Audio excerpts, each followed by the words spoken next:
why would you do that? It's a cost every single time you do it. Take those people out. The ones that are making the rest look bad. The people in the middle, they're looking for jobs. There's a story that follows up saying nearly 25% of U.S. workers are functionally unemployed. Economic analysis says, this is CBS News. What does functionally unemployed mean? I'll have Tom explain it to you in a minute, but let me just read this to you. The U.S. job market is less robust than it looks. The unemployment rate fell to 4.1% in July, well within the healthy range, but the metric only counts for people over 16 without a job who are actively looking. An imprecise picture. So again, remember, they're trying to bash Trump's economy as well, so they're going to write something like this, but a part of it is real. Check this out.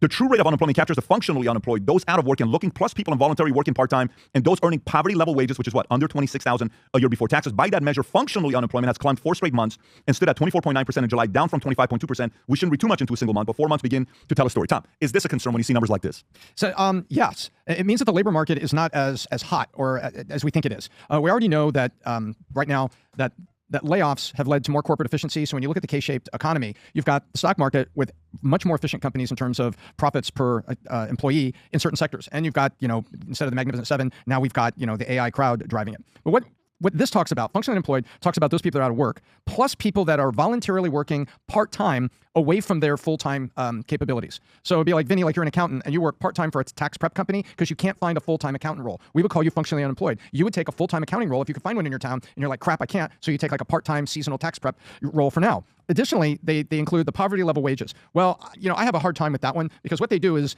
sometimes, Dems are very, very eager and to count, teenagers. And it's like, wait a minute. But they don't do that under Biden, but they'll do it under Republican. I get that. But the reality of it is people are having a hard time with affordability right now. We can't hide around that, Tom. That is really happening. They got to find a way to address that. Lindy, go for it. I want to say I have to give a plug here for Monect.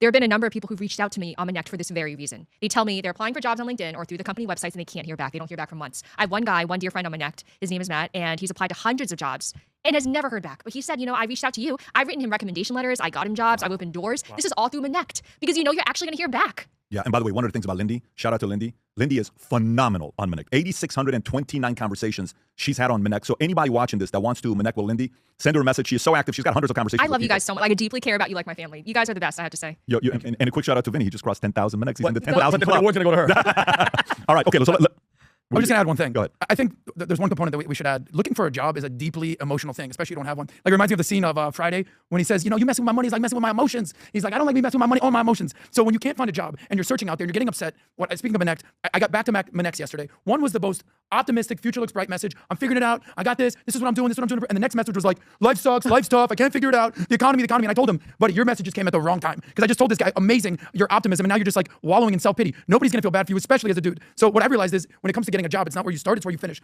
Whatever you're looking for, find a job, get a part-time job, get experience, get an internship.